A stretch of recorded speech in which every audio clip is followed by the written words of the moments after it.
Hi, I'm Natalie Pietrzykowski, and today I'm sitting with Sally McKenzie from e-commerce consulting. Sally, thanks for joining us. Thanks for having me. Tell me about a little bit about the clients you work with.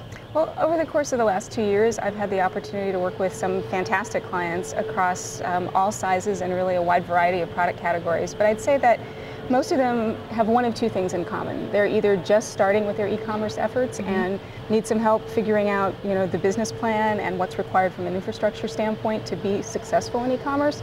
Or most of my clients have actually been selling online for quite some time, some of them very successfully, but they've hit some point of strategic reevaluation in their business. Either their growth has started to slow down a little bit and they're looking for ways to reaccelerate that. Maybe they're on an aging technology platform that needs to be reevaluated or potentially replaced. Or in many cases, they've had an organizational change and the e-commerce team may be folded into a larger part of the organization, or they've had a management change and need to think about how they can work effectively in the new world. Yeah. So what do you think is on the minds of some of the e-commerce leaders out there today? Well, not to overstate the obvious, but the holidays are right upon us.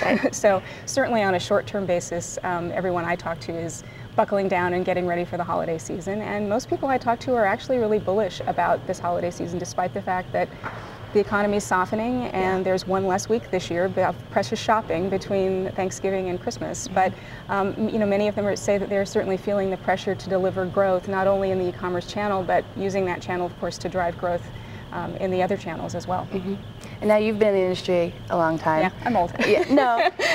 But can you tell us a little bit about the changes you've seen over the past 10 to 12 years? Wow.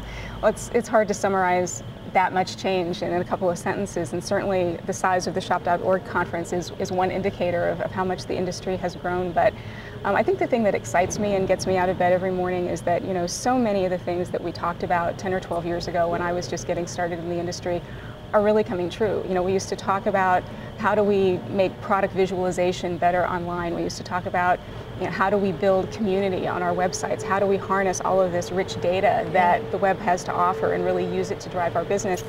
All those things are happening, and even though the industry has what I would call matured, it certainly hasn't slowed down in any way. There's still so much runway ahead of us, and e-commerce is still really the center of innovation in retail, and it's a really exciting time to be working in the industry. It is exciting, yeah.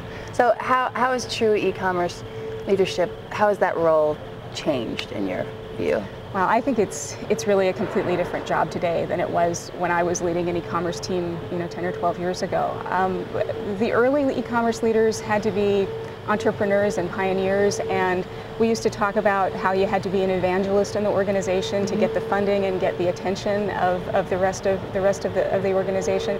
And now the e-commerce leaders that I work with, they're reporting to C-level executives. They have a solid place on the executive team, and in many cases they're being asked to drive and champion very complex multi-channel programs. So these guys, I would say, maybe the evangelism has slowed down a little bit, but they have to be great educators, because in many cases, they're working with peers that have really never had much exposure to the e-commerce channel or really understand how the web business operates. So it's a whole different world. Yeah.